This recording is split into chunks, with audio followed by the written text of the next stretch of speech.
The fluorescent strip above the tunnel flickered once, then held. 22:41, 2 nights before we were supposed to go to war at home against Manchester City. I'd walked that same concrete corridor 1,000 times, boots clipping the same worn tiles, but tonight the sound felt different. Hollow. Like the place had already been emptied out. 3 of them were standing by the kit room door. Marcus Hale, our captain, arms folded across that broad chest. Next to him, Jamal Reeves, the midfield general who never missed a tackle. And tucked slightly behind, young but already ice-cold, Leon Driscoll, the winger who could beat a fullback with a look. They weren't talking. Just 3 silhouettes under the weak light, heads bent toward a phone screen that went dark the second I stepped closer. I slowed. "Lads!" Marcus lifted his chin 1/2 inch. No smile. No gaffer. Just that flat stare he usually saved for opposition strikers. Jamal gave the tiniest nod, the kind you give a stranger in a lift. Leon didn't even blink. The phone disappeared into his pocket with a soft click that seemed louder than it should have been. I kept walking, past the laundry smell of fresh kits, past the distant hum of the groundsman's mower outside. My assistant, Pete, was waiting at the medical room with the usual tablet in the injury update. He looked like he'd swallowed something sour. "Everything all right?" I asked, voice low. Pete hesitated. "Captain wants a word after training tomorrow. Just him. Said it's private." Private? In a dressing room where nothing ever stayed private. I nodded like it was nothing, but the skin on the back of my neck was already tight. 22 years in this game, and you learn to read silences the way other men read body language. This one had weight. Next morning, the training pitch was bathed in that weak February sun, the kind that never quite warms the bones. I blew the whistle for the usual shape work, expecting the same snarling intensity we'd built all season. Instead, the session felt polite. Passes crisp but safe. Tackles half-hearted. Marcus barked the odd instruction, but it was directed at the younger lads, not at me. Every time I shouted a correction, the group responded a beat too late, like they were hearing it through water. At one point, Jamal miscontrolled a simple ball. I stopped the drill. "Wake up, Reevy. That's Sunday League." He looked straight at me, wiped his nose on his sleeve, and said, "Sorry, Gaffer," in a tone that suggested he wasn't sorry at all. Then he jogged back into position without another word. The rest of them avoided my eyes. By the time we finished, the drizzle had started. I stood on the touchline watching them file inside, shoulders hunched, steam rising off their backs. Leon was last. He paused at the tunnel mouth, glanced back across the pitch at me, and for a second I thought he might say something. Instead, he just pulled his hood up and disappeared. In my office, I poured a coffee that tasted of nothing. The board above my desk was still covered in the city tactical notes we'd spent 3 days perfecting. I stared at the arrows, the pressing triggers, the set-piece routines. Everything looked correct on paper. On grass, it had felt like trying to push a rope. Pete knocked and came in without waiting. He shut the door behind him. "They're meeting again tonight," he said quietly. "The 3 of them. I saw Marcus pull Leon and Jamal into the canteen after showers. Close the door." I rubbed my eyes. And nothing. They just sat there.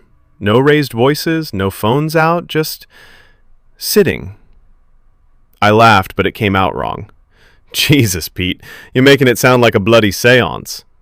He didn't laugh back. "Gaffer, you've been here 8 years, longest we've had in a decade. The lads respect you. But respect and fear are different things, and right now I'm not sure which one's winning." I waved him out, sat alone with the hum of the fridge and the distant clang of weights from the gym. Outside, rain tapped the window like impatient fingers. 22:47, that same night, I was still at the training ground, reviewing video on the big screen in the analysis room. The door opened behind me. No knock. Marcus stepped in, tracksuit half-zipped, hair still damp. Jamal and Leon followed. They arranged themselves in a loose semicircle by the whiteboard. No one sat. "Something you want to say, lads?" I asked, keeping my voice even. Marcus looked at the frozen frame on the screen, Our last defeat, the one where we'd dropped 2 points at home to Wolves. He tapped the pause button himself, freezing it on Leon missing a simple cutback. "We're not here to moan, Gaffer," he said, calm, measured, like he'd rehearsed it. "We just think maybe it's time we had a bit more say in how we go about things." Jamal nodded once. Leon stared at the carpet. I leaned back in the chair. "More say. Right. And what exactly does that look like?" Marcus smiled, small and thin. "We'll let you know." They left without another word. The door clicked shut behind them with the same soft finality as that phone screen earlier. I sat there long after the lights outside had gone off, watching the rain streak down the glass. Somewhere in the building a locker slammed. Then silence again. Thick, deliberate silence. The kind that comes right before everything changes. The next 48 hours felt like walking through fog with the lights off. Friday morning, 7:12. I was first in the canteen as usual, black coffee steaming in front of me, iPad open on the city preview. The kitchen staff were still clattering pans. Then the players started drifting in. Marcus came through the door, earbuds in, and walked straight past my table without the usual, "Morning, Gaffer." Not a glance. Jamal followed, gave me a nod so brief it could have been a twitch. Leon actually stopped, looked like he might speak, then thought better of it, and took his protein shake to the far corner with the others. 3 senior players, 3 empty chairs at my usual table. I told myself it was nothing. Told myself again when I caught them in the gym later, heads together by the squat rack while one of the younger lads filmed something on his phone. They shut the camera off the second I walked past. By lunch, the drizzle had turned to proper rain, hammering the glass roof of the training center. I called the shape session anyway. Needed to see hunger. Instead, I got mechanics. Precise, professional, soulless. "Press higher!" I shouted across the pitch. They pressed higher. Exactly 2 meters higher. No more, no less. Like they'd agreed the number in the WhatsApp group I wasn't in. At 14:37, I pulled Leon aside after he'd skinned our left back for the 3rd time in a row. The kid was dripping, cheeks flushed from the cold. "You've been quiet," I said. He wiped his face with the hem of his training top. "Just focus, Gaffer." "On what exactly?" A pause. Rain dripped from his hair onto the grass between us. "Winning." He jogged off before I could answer. I stood there with the wind cutting through my coat, watching the rest of them go through the rondo like it was a funeral march. That night, the leaks started. First, it was a story on The Athletic. Sources close to the squad suggest growing frustration with conservative tactics. No names, of course, just enough to make the fans start muttering. Then a picture appeared on a fan account, blurry, taken from the car park, of Marcus, Jamal, and Leon climbing into the same black Range Rover after training. Caption: Leadership meeting? I rang the chairman at 2150. He sounded like he was in the car himself, radio low in the background. "Relax, David," he said, using my first name like we were old mates and not employer-employee. "Players talk. Always have. You're reading too much into it." "Am I?" I asked. "Because the 3 of them have barely said 2 words to me since Wednesday." A chuckle down the line. "They're pros. Big game Sunday. They'll be fine." He hung up. I sat in the dark of my office, the only light coming from the pitch floodlights leaking through the blinds. The silence pressed in again, heavier now. Saturday, 10:23. Final prep session before the city match. I'd changed the shape overnight. More width, higher line, exactly what the lads had been whispering for weeks. I wanted to show them I was listening. Marcus jogged over during a water break. For the first time in days, he looked me properly in the eye. "New plan, Gaffer?" "Thought you'd appreciate it." He gave that thin smile again. "Appreciate the thought." Then he turned and shouted something to Jamal across the pitch. They both laughed. Not at the joke I couldn't hear, at something else. By the time we boarded the coach for the stadium the next day, the paranoia had teeth. Every conversation that stopped when I walked in, every text that got deleted the second I glanced at a screen, every time one of them looked away when I tried to catch their eye in the tunnel. 22:09, night before the match. I was doing my usual walk of the empty pitch when I saw it. A small huddle under the away end. 3 figures. One of them holding a phone up to the floodlight like they were checking signal, or recording something. I didn't go over. Just stood in the center circle, boots sinking into the wet grass, and watched them melt back into the shadows. Back in the dressing room, I sat on the manager's bench, the one with my name still stitched into the leather. The clock on the wall ticked past midnight. Somewhere down the corridor, a locker slammed again. Then another. Then nothing. I realized I was holding my breath. They were coming for me. Not with shouts or punches or the usual dressing room bollocking. They were doing it with quiet competence, with silences sharp enough to cut, with loyalty that looked perfect from the outside and rotten from 3 feet away. And the worst part? I still couldn't prove a single thing. Sunday morning arrived under a sky the color of wet slate. 8:57, and the dressing room already smelled of deep heat and nervous energy. I stood at the tactics board, marker in hand, running through the final set pieces one last time. The players trickled in wearing the same blank expressions they'd perfected all week. Marcus took his usual seat at the front, legs stretched out, scrolling through his phone like the match was just another Tuesday kickabout. Jamal sat beside him, arms folded. Leon, headphones on, eyes closed in the corner. No one asked questions. No one joked about the referee. The silence had weight now, like the air before a storm that refuses to break. I clapped my hands. Right, lads. We've worked on this. High press, quick transitions. Let's shove it down their throats. A few murmurs. Marcus gave a single nod. That was it. Kickoff was 1400. By 1342, the tunnel was its usual cauldron of noise. Boots on concrete, shouts echoing off the walls, the distant roar bleeding in from the stands. I positioned myself at the front, as always, arms crossed, trying to catch eyes. Jamal walked past without looking. Leon brushed my shoulder and kept moving. Marcus stopped for half a second, looked straight ahead into the bright rectangle of the pitch, and said under his breath, "Let's see how it goes." Then they were gone, jogging out into the wall of sound. The game itself was a slow-motion car crash dressed up as football. We started brightly enough, but every time we won the ball, the 3 of them slowed everything down. Marcus dropped deeper than we'd planned, dictating tempo like a conductor who'd decided the orchestra didn't need the score. Jamal ignored 2 clear overlaps. Leon, when he finally got the ball on the left, cut inside and shot straight at the keeper, instead of sliding it across the 6-yard box where our striker was screaming for it. Halftime, 0-0.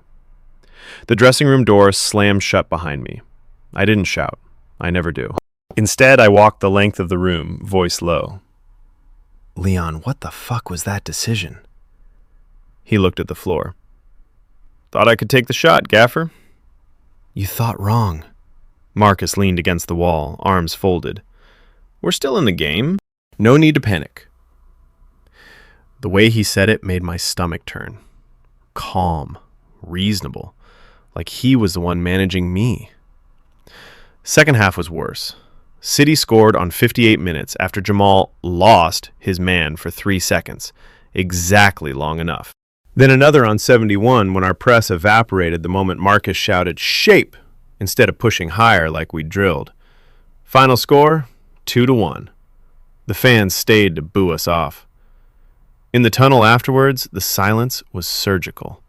No slammed boots, no shouting, just the quiet clatter of kit bags and the occasional cough. I stood by the physio room watching them file past. Marcus paused again, this time close enough for me to smell the grass on him. "Tough one, Gaffer," he said, flat, no emotion. Then he was gone. That night, 23-18, I was still at the stadium, replaying the match on the big screen in the analysis suite. Pete had left hours ago. The only sound was the low hum of the server and my own breathing. My phone buzzed. Unknown number. I almost ignored it, but something made me open the message. It was a screenshot, a group chat. 3 participants, MH, JR, LD. The conversation was short. MH. Board meeting Tuesday. We feed them the line about tactics and trust. Keep it clean. JR. Already got the journo primed. He owes me. LD. Just don't mention the bonus clause. Below it, another message, timestamped 1947 that evening. MH. He's finished. We just need to let him hang himself. I stared at the screen until the letters blurred. My thumb hovered over the forward button, then stopped. Who would I send it to? The chairman who'd already dismissed me? The press who'd twisted into squad mutiny? I saved the screenshot instead, heart hammering against my ribs. Monday passed in a blur of meetings and forced smiles. By Tuesday morning, the first proper leak had landed. Not a tabloid splash, something quieter. A well-placed paragraph in the Guardian's football bulletin. Senior sources at the club have expressed concerns over the manager's increasingly isolated decision-making.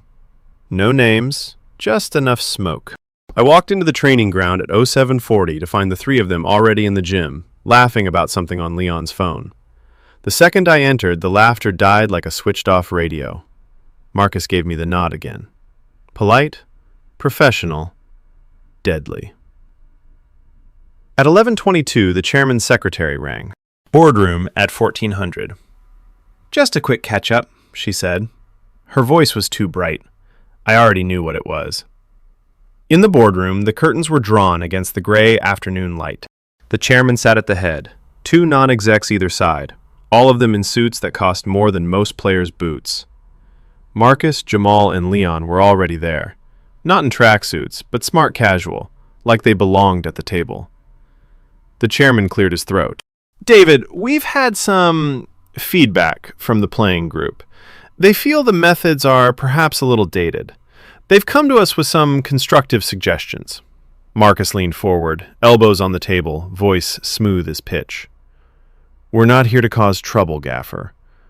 We just want what's best for the club. Jamal and Leon nodded in perfect sync. I looked at each of them. The same faces I'd fought beside for years. The same men I'd backed through bad runs and contract rows. Now they sat there like gentle executioners. The silence that followed wasn't empty anymore. It was full of messages, of screenshots, of quiet phone calls I'd never heard, of a coup that had been planned in changing room corners and car park huddles while I was still trying to read the room. And for the first time, I felt the floor tilt beneath me. The boardroom air was thick with the scent of polished wood and expensive coffee. 1407. I sat at the far end of the long table like a defendant waiting for sentence. The chairman shuffled papers he didn't need to read. Marcus, Jamal, and Leon sat together on the right side, three dark suits against the pale winter light leaking through the blinds. They looked like they'd rehearsed the seating plan. David, the chairman began, voice smooth as a club statement. The lads have expressed some concerns. Nothing personal, of course, just alignment. Marcus leaned in, elbows on the table, fingertips pressed together like a politician. We love what you've built here, Gaffer. The culture, the standards. But we feel the game's moved on. We need to be braver, more progressive. He said it with such quiet sincerity that even I almost nodded. Jamal chimed in, calm and measured. We're not asking for your head, just a fresh direction. We've spoken to the younger lads. They're behind us.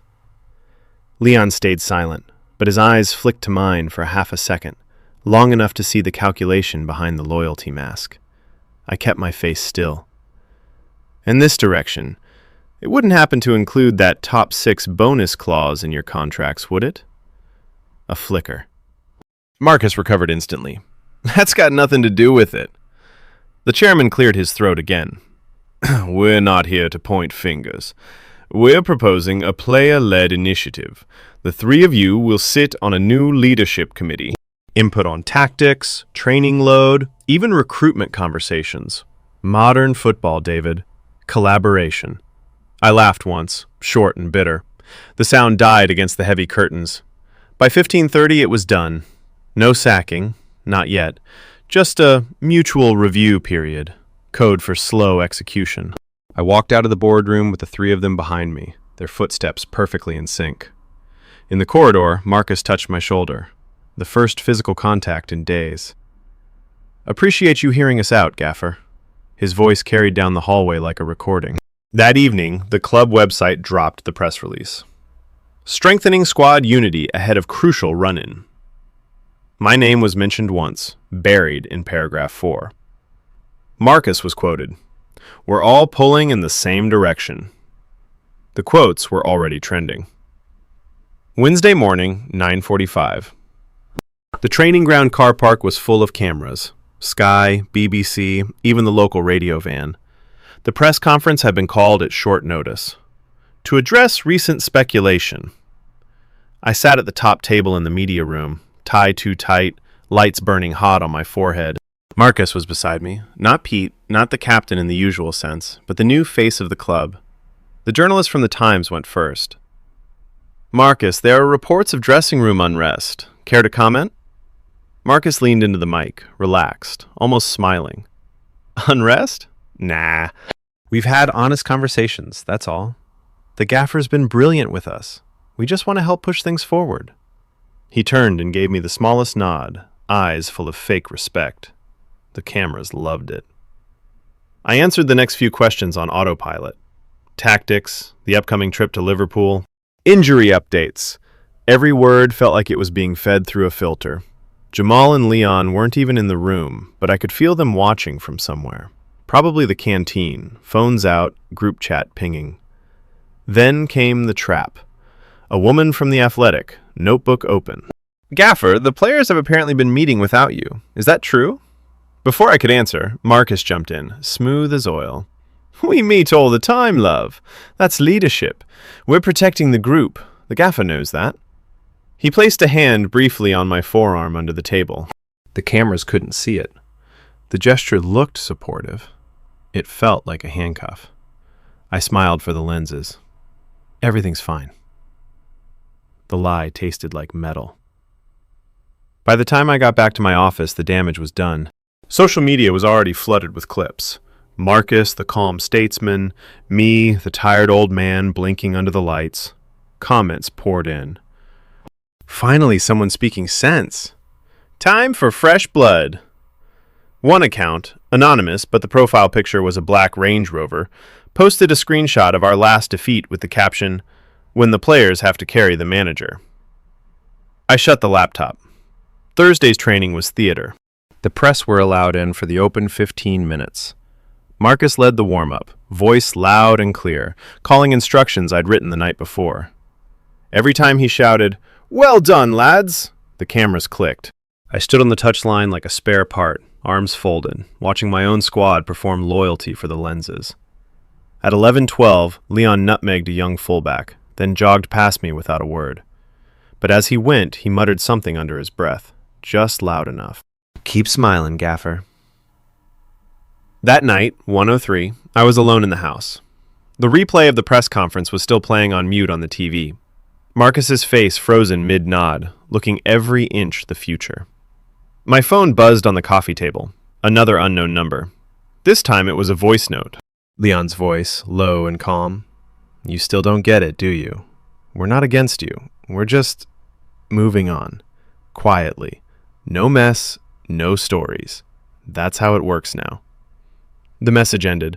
I played it again, then deleted it. Because that was the genius of it. They weren't screaming for my head in public. They were smiling me out the door. Public loyalty, private knives, a coup wrapped in professionalism so tight it looked like progress. And the worst part? From the outside, it looked like I was the one losing my grip. I poured another whiskey and sat in the dark, listening to the clock tick toward whatever came next. The silence wasn't over. It was just getting louder. Friday night, 1958. Anfield was a wall of red noise, the kind that presses against your ribs and makes your teeth vibrate.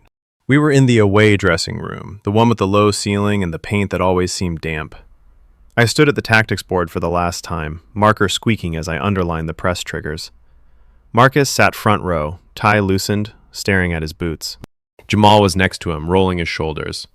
Leon had his headphones on again, eyes half closed like he was already on the pitch. High line from minute 1, I said. We squeeze them in their half, no dropping deep. Marcus looked up. Got it, Gaffer. The words were right. The tone was hollow. The referee's knock came at 20:07. Boots started hitting the floor in that familiar rhythm. But tonight it felt choreographed, every step measured. In the tunnel, the Liverpool players were bouncing, shouting, slapping the "This is Anfield" sign. Our lot stood still. 3 of them in a loose line: Marcus, Jamal, Leon. Shoulders touching but eyes forward. No fire, just quiet readiness. I tried to catch Marcus's eye. He didn't give it to me. Kickoff, 2015. For the first 12 minutes, we actually looked decent. The press worked. Leon won a corner. Jamal won 2 tackles that brought the away end to life. Then, on 13 minutes, the first quiet betrayal. Liverpool broke. Marcus had the chance to step up and squeeze the play like we drilled every day that week.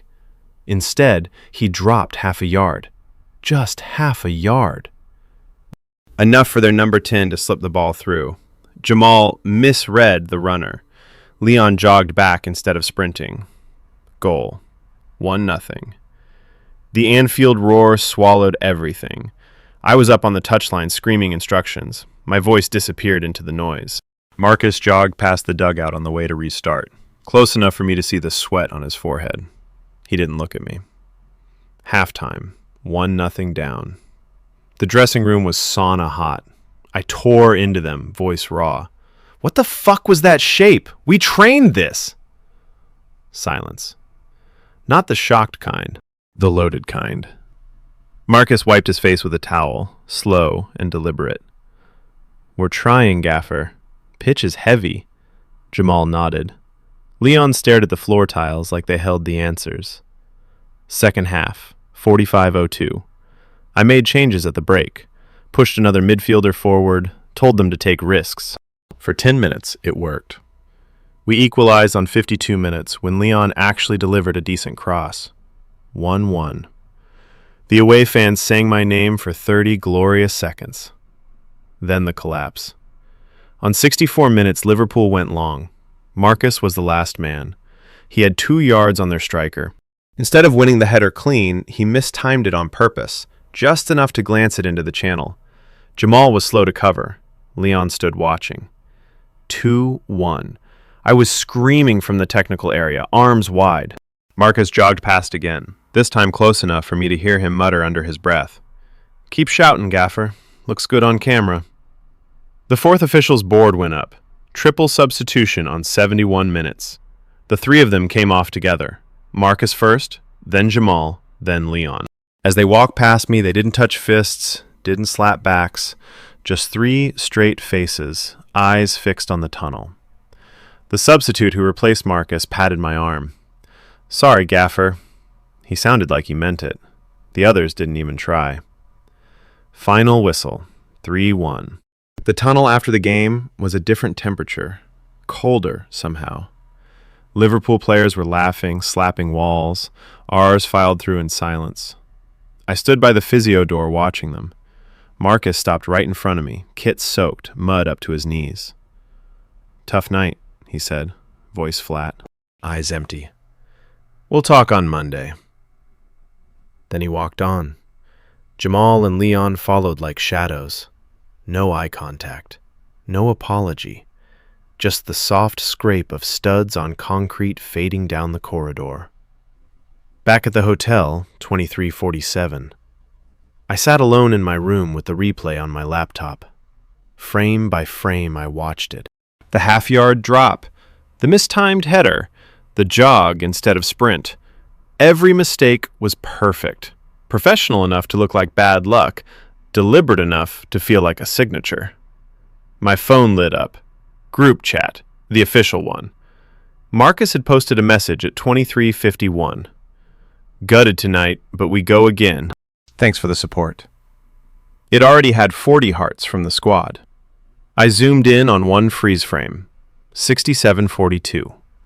Marcus, just before the second goal, glancing toward the bench, toward me. The smallest curl at the corner of his mouth.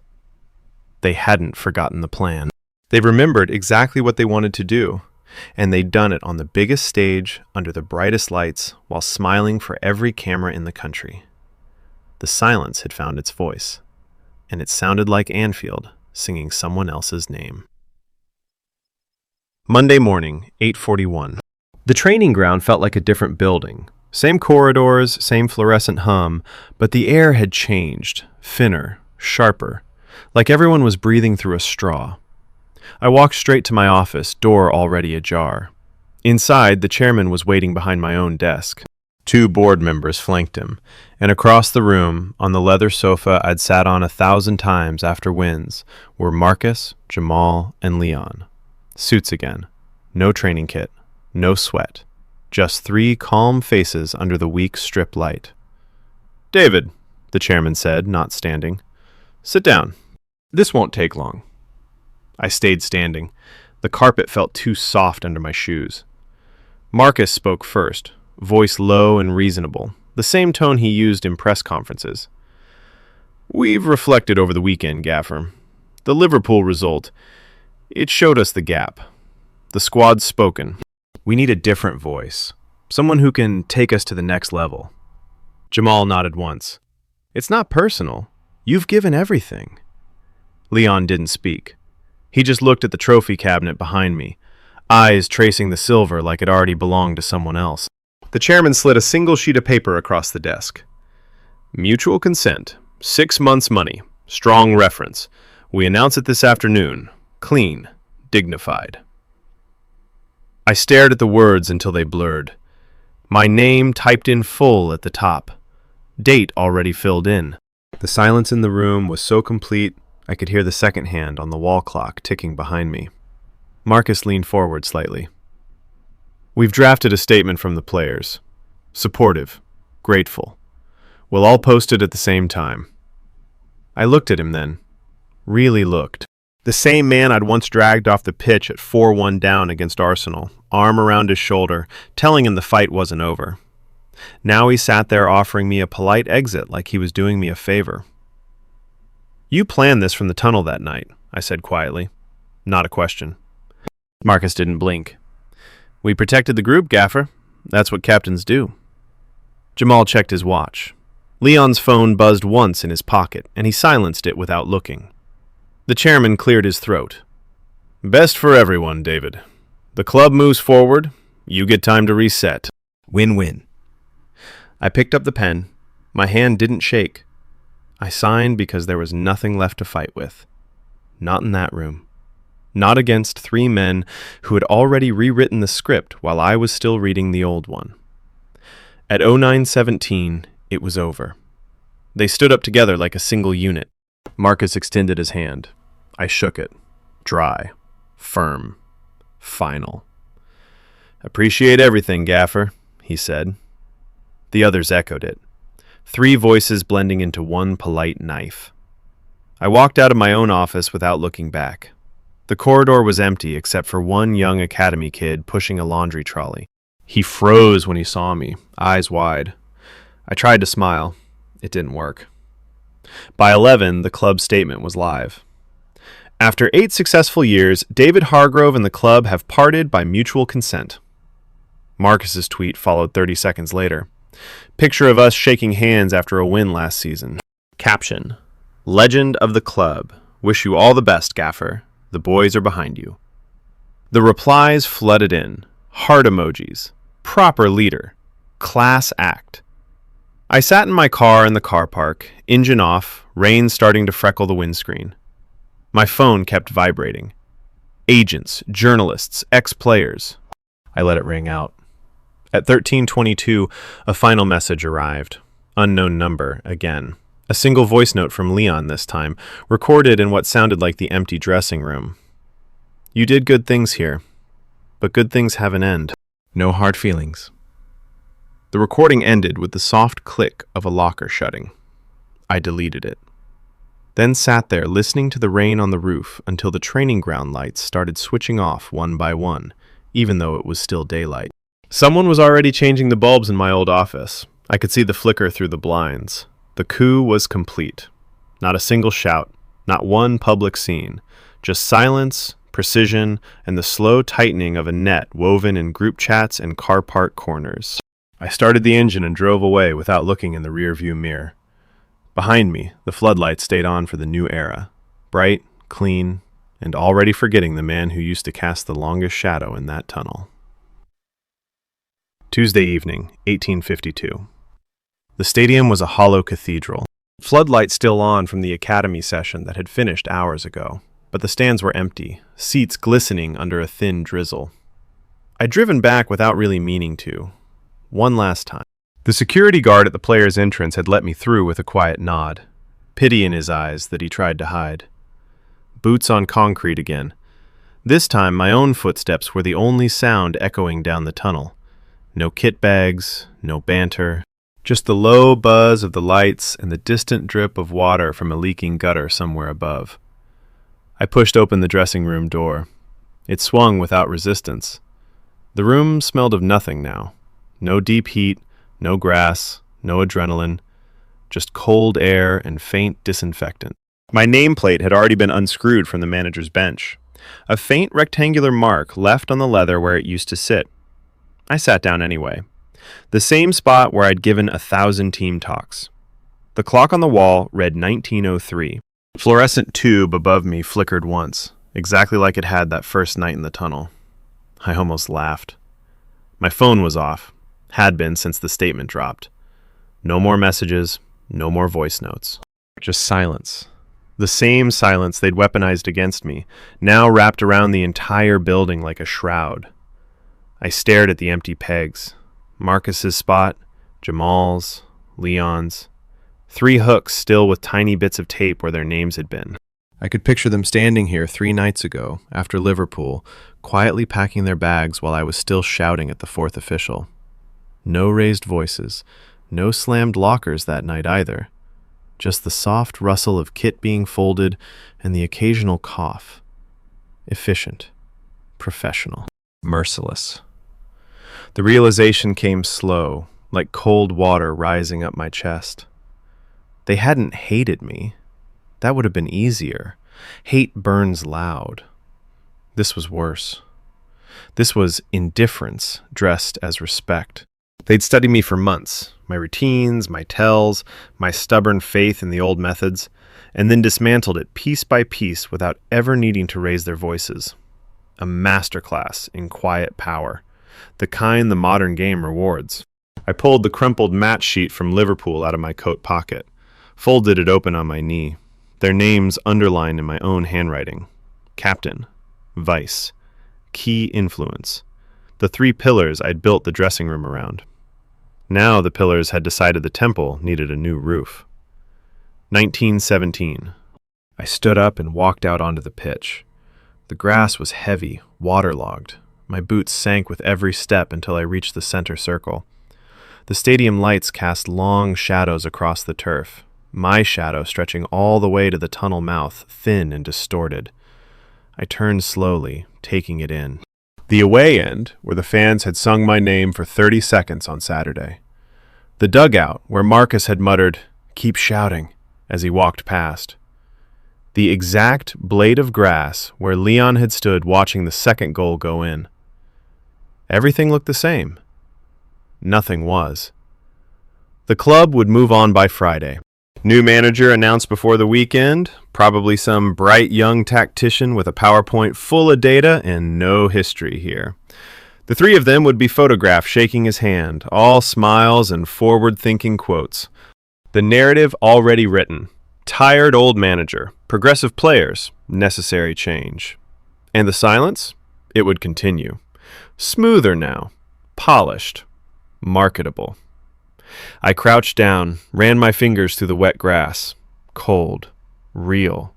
For 8 years this pitch had been mine. Now it felt like borrowed land. A distant clang. The groundsman locking a gate somewhere behind the stand. Then quiet again. Absolute. That was when it hit me fully. Not anger, not even sadness. Just a clear, cold understanding. They hadn't let dull me with a rebellion. They'd simply stopped needing me. In the quiet corners, in the group chats, in the car parks after dark, they'd built their own power base so efficiently that when the moment came, I was already a ghost in my own story. I stood up. brushed the wet from my hands, walked back toward the tunnel without looking at the stands. At the mouth, I paused, looked back once across the empty pitch. The floodlights hummed overhead. My shadow was already fading as I stepped into the darker corridor. Behind me, the stadium lights began to switch off in sequence, row by row, block by block, until only the tunnel light remained, flickering once, then steady. I didn't turn it off. Let the new era walk into it. The weeks that followed felt like watching your own funeral from the back pew. I stayed in the city at first. Couldn't face packing the house. Couldn't face the motorway north. Instead, I drove past the training ground most mornings, windows up, radio off, just to see the new floodlights they'd switched on for the new manager. Brighter, whiter, the kind that don't flicker. Marcus was the face of everything now. Captain's armband still on his sleeve, but the interviews had changed. He spoke about culture reset, player empowerment, modern leadership. Every clip ended with the same thin smile I'd seen in the boardroom. Jamal and Leon flanked him in the background of every shot. Silent support, perfect choreography. The club account posted a video of the three of them doing a recovery session together, laughing, no manager in sight. Views hit 2 million in a day. The fans moved on faster than I expected. One banner outside the stadium on the Saturday after I left. Thanks, David. New chapter. By the next home game, it was gone, replaced by one for the new man. Life at the top moves at Premier League speed. I watched the first match from a hotel bar in town, pint untouched. We won 3-0. Marcus scored the third, slid on his knees in front of the cop, arms wide. The stadium roared his name. Jamal and Leon were first to pile on. I switched the TV off when the commentator said, "You can see what this group has been crying out for." The silence had won. Cleanly. Beautifully. 3 months later, I was back up north, in a smaller house with a smaller garden. The severance money sat in the bank doing nothing useful. Agents called, championship clubs, foreign leagues. I let most of them go to voicemail. One night, 2:14, I opened the old match folder on my laptop and scrolled through 8 years of photos. Me and Marcus after the FA Cup semi, Jamal lifting me on his shoulders the night we stayed up, Leon, 19 years old, crying in the dressing room after his first goal. I closed it. Didn't cry. Just sat there in the dark until the birds started. The real scar wasn't the sacking. It was the realization that I'd never seen it coming. Not properly. I'd built the culture, the standards, the trust, then watched 3 of my own creations use every lesson I taught them to remove me without a single raised voice. No leaks to the papers from my side, no dressing room bust-up for the cameras. Just quiet competence, the modern way. Sometimes, late at night, I still hear it. The soft click of a phone locking, boots on concrete, the exact pitch of that fluorescent flicker. The way 3 men could stand in a corridor and say nothing, yet say everything. Last week the club played in the Europa League. I watched the highlights. Marcus lifted the captain on his shoulders after the winner. Same celebration they used to do for me. The new manager stood on the touchline clapping, surrounded by the same staff I'd hired. Everything looked seamless, professional, forward-thinking. I turned the sound down and just watched the pictures. The tunnel, the dressing room door, the center circle where I'd stood alone under the lights. The silence they left behind wasn't empty. It had shape. It had weight. It wore a club suit and gave calm interviews and posted grateful tweets. It smiled for the cameras and collected the bonus clause and moved the club on without missing a beat. And somewhere, in a quiet house up north, an old manager sat with a cold cup of tea, listening to the distant roar of a new era he helped build, but no longer belonged to. The fluorescent light in my kitchen flickered once, then held.